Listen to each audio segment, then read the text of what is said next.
Hey there, welcome back to another episode here at Awake Narcissist. Today I wanted to dive a little deeper even into the distinction between overt and covert narcissists.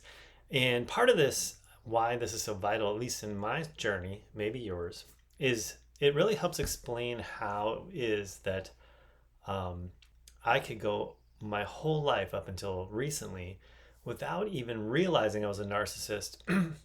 And I mean, personally, but then also the people around me didn't even realize I was a narcissist. So much so that even to this point, people who've known me for a while, when I tell them that, um, often are surprised and think, you're not a narcissist.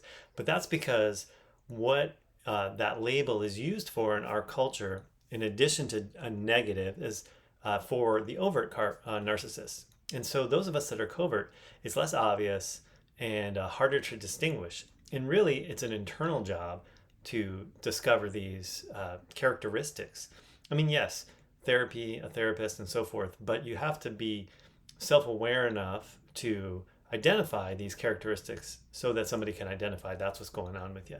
So let's go through the characteristics that are named in the DSM 5, which is the Diagnostic and Statistic Manual. Basically, it's the official guideline to create diagnoses in the psychological world.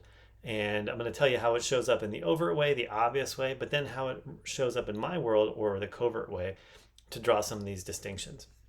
So the first one is grandiosity or an exaggerated sense of self-importance. So for the overt narcissist, this is like the guy strutting around thinking he's God's gift, expecting everyone to bow down because he's clearly destined for greatness. He's got fantasies of unlimited success, CEO of a multi-million dollar company by 35, mansion, all that stuff.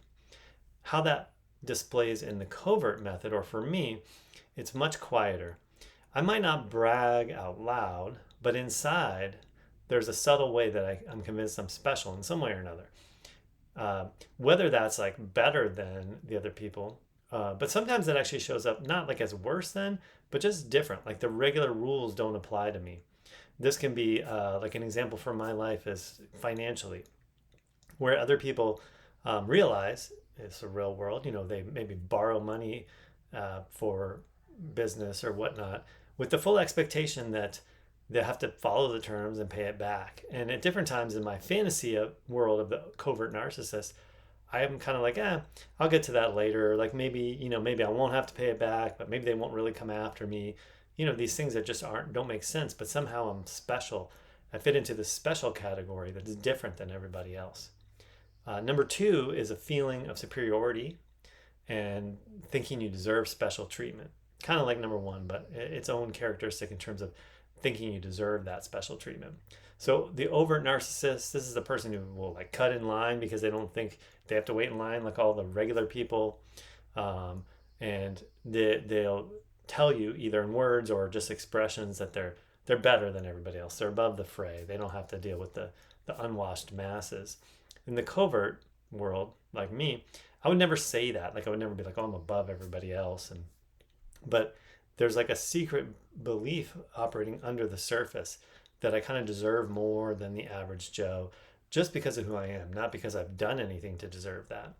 And so it's kind of like a mask of humility. It looks like humility from the outside because I'm not really, gregarious about it. But underneath, subtly, there's this idea that the regular rules don't apply to me and I should receive some sort of special treatment. Number three is fantasies of unlimited success, brilliance, power, beauty, love, any of these things.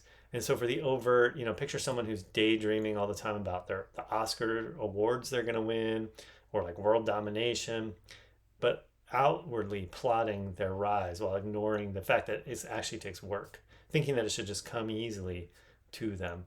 For me, my version is more private.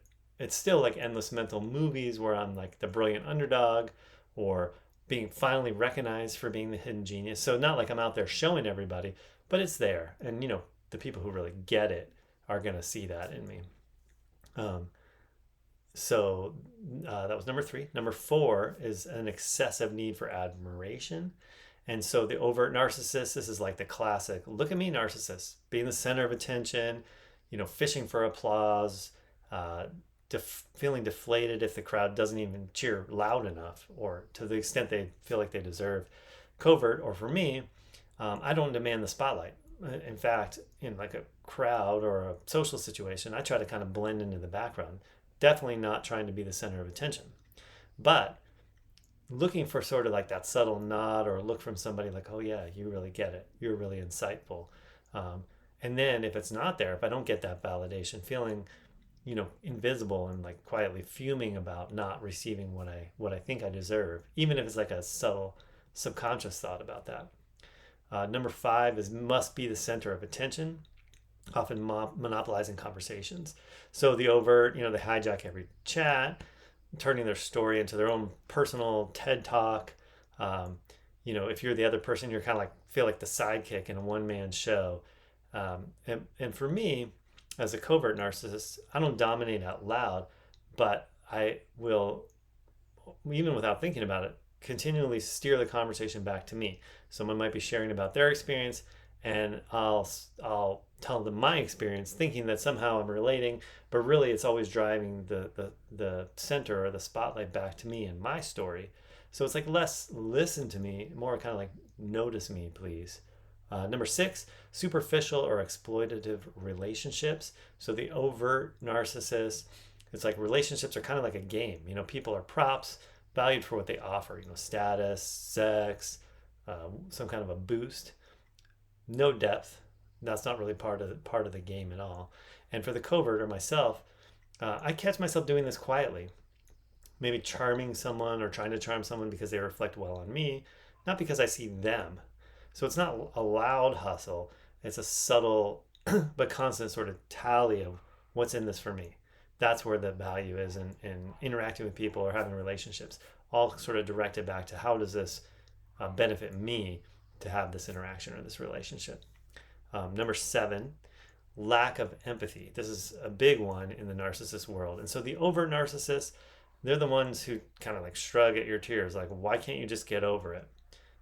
Emotional needs, not even something on their radar. They don't even waste time with that.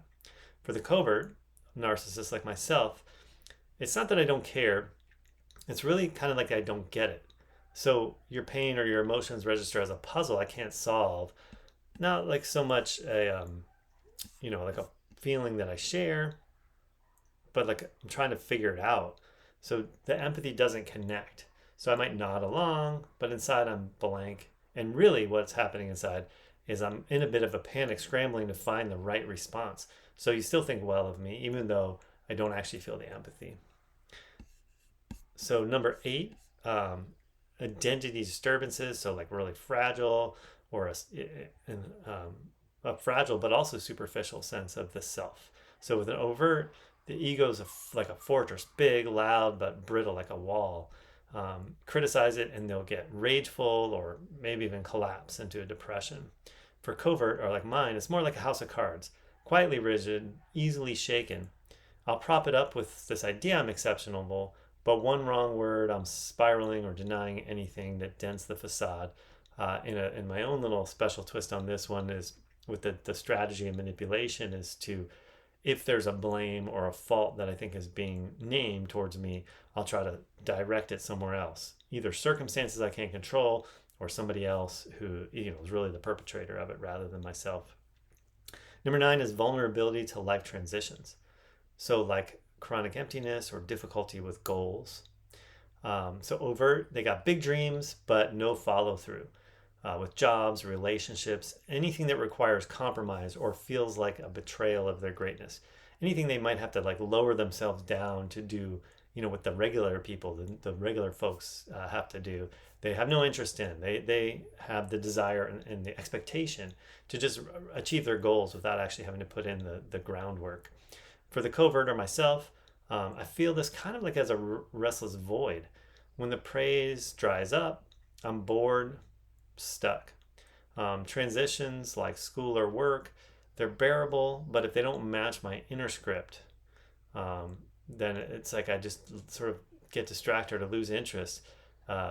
So it's kind of like rather than like trying to force the world to follow what I think I deserve. It's like kind of drifting along with that expectation and waiting for the world to kind of catch up to me. So those are the 9 things listed in the DSM-5 as far as the diagnostic criteria for a narcissist. I believe you have to have 5 of those. You don't have to have all 9 to be diagnosed with NPD. But when I first looked into narcissism, when it was first suggested to me by my mentor, I only thought of it from the overt narcissist standpoint, because that's really what we hear the most, and that's the examples we're given, and the way the word is used as, pejorative or a psychological label. And it wasn't until I really started to understand the covert presentation and really take some time to self-reflectively to really understand how those things show up in my particular story. Once I did that, it was like, oh, look at that, check that box. And then it was like, oh yeah, wow, this is really clear that I am a covert narcissist. And this is an understanding that allows me to really make sense out of my experiences in my life.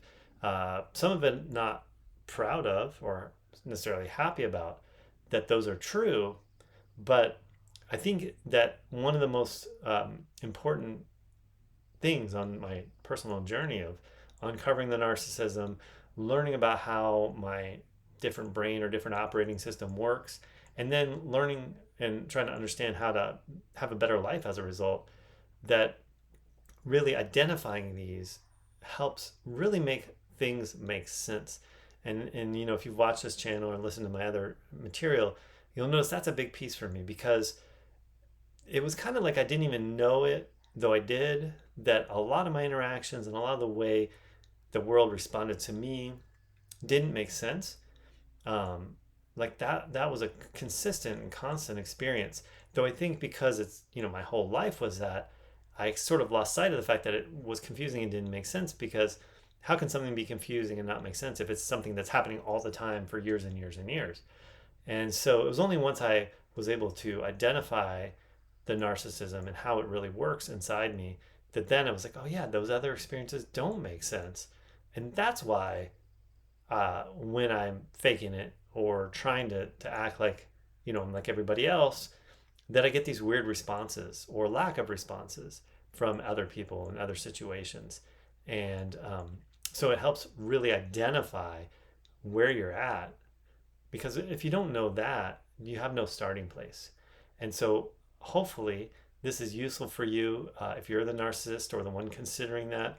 Also, if you're in a relationship, partner, parental, kid, work relationship, family, whatever it is, friendship, understanding how and what those narcissistic traits show up as for the covert narcissist, I think is really helpful to understand. And most importantly, I think, and obviously I'm on this side, not on the other side, but based on my experience and the feedback I've gotten from people in my world, most importantly helps the non-narcissist to learn to take the behaviors and the interactions less personally, because it's not personal.